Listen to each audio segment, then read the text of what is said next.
A determined woman, with long brown hair flowing, stands ready, a katana held firmly in her grip. She's posed against a serene backdrop of blooming flowers, yet her eyes show intense focus.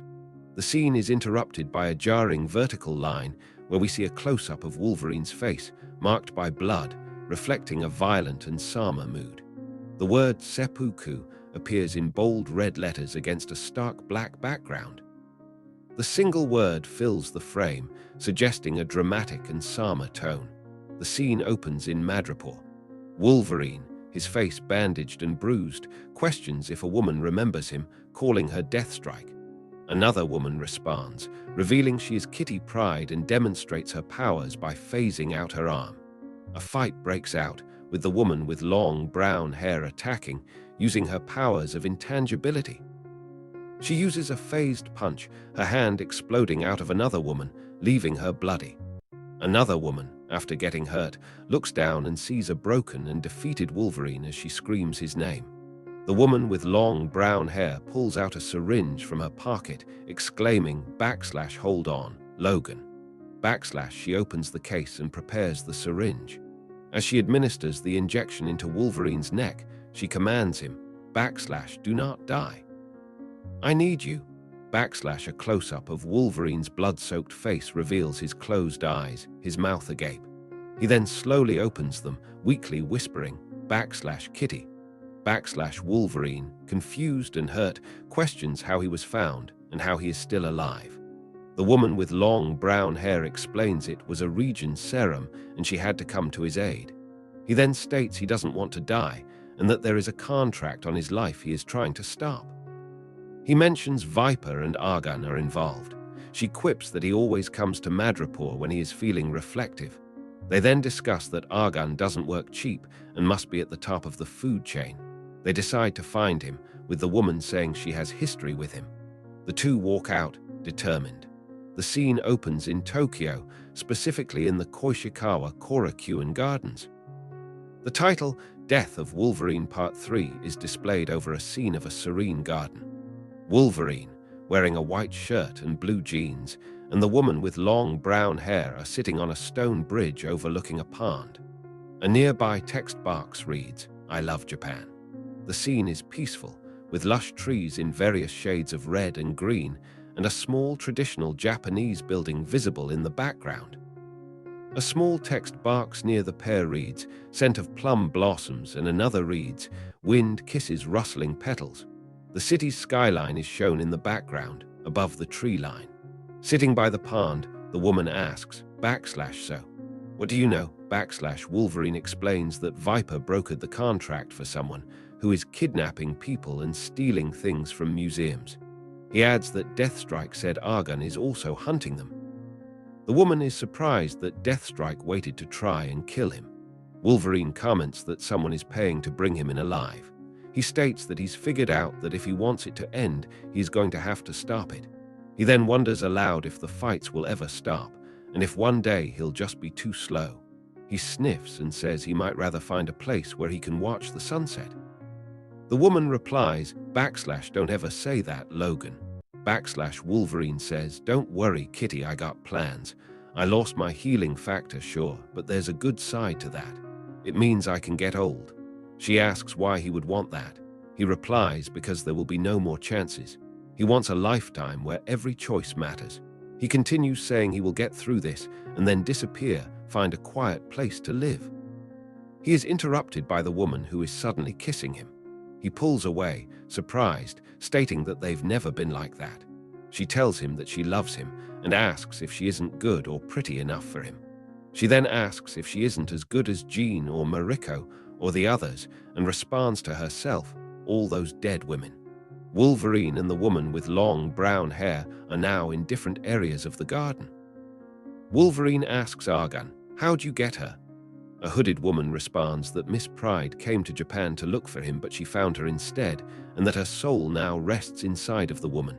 He yells, let her go. The hooded woman replies, what do you offer instead? Yourself. You will come quietly if I release the Shadow Cat. You are a great prize, Logan-san. You are what this is all about. It is why I healed you. He repeats, no deals. Just let her go. The woman responds that she will not, and the fight begins. He goes to punch her, but she easily deflects the blow and throws him backwards.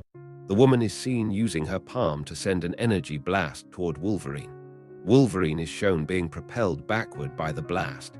The scene shifts, showing Wolverine falling backward as a wooden display shatters around him.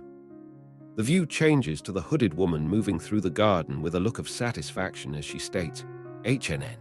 Yes, very good." A central focus is Argan, now wearing full blue samurai armor and holding two katanas, a look of intensity on his face as he states, "Not for you." Around him, various items from a museum are shown. A case displaying samurai armor, a case displaying katanas, and a wooden display that is broken and falling to pieces. The scene shows the start of a heated battle. Argan, in full samurai gear, clashes katanas with the hooded woman. Sparks fly as they engage in close combat. He dodges her attacks and holds one of his swords close to her face. He then yells, "No," as they continue their fight. The hooded woman responds that his friend cannot fight him, she is hers. He replies saying that she is fighting him, but then notes that she doesn't think so. He blocks a kick from the woman as she cries out. Argan tells the hooded woman, "See, now you're not just fighting me, Argan. You're fighting me and Kitty both, two warriors each trained by you." The woman yells, "Stop talking." She then says he is good enough to take him, but asks if he can take them both at the same time. Argan slams his palm into her sword with a crack. A close-up of the woman's face, with her eyes wide in panic and pain, is displayed. The scene transitions to a close-up of Argan's face. His eyes are full of determination as he states, "Never." Argan and the woman with long brown hair fight. She asks if Wolverine is okay and notes that Argan jumped away and must have found someone close by. She urges Wolverine to go after Argan. She then states that she heard a name while she was in her head, and she knows who is doing all of this, that it is a man named Abraham Cornelius. She asks if that means anything to him. Wolverine notes that it's too much for his old bones. He says that he will be back. The woman urges him to go now because Argan will have found a new body. She warns him that if he doesn't catch him soon, he will be gone. The scene transitions to Wolverine peeking from behind a wooden structure, then to Argan running through the garden. The view shifts to a busy city street with traffic, and then it cuts back to Wolverine, now peeking from a nearby building. Argan is seen walking through an alleyway as Wolverine watches from an adjacent doorway. Another panel shows a man in a suit. Finally, we are shown a close-up of Wolverine as he quietly states, "Rot." Wolverine enters an industrial space with tanks and machinery with text boxes reading "Old Blood," "Rust," and "Heartbeat." He approaches a large container filled with a black and viscous liquid and looks down upon the body of Cyber. A man with a red devil mask appears and exclaims, "My God." A text box above Cyber's body reads, "Cyber." In another panel, the man in the red devil mask speaks to Wolverine, explaining that Cornelius has become a collector of Cyber's skin, certain swords and more, and is trying enormous sums of money for these items.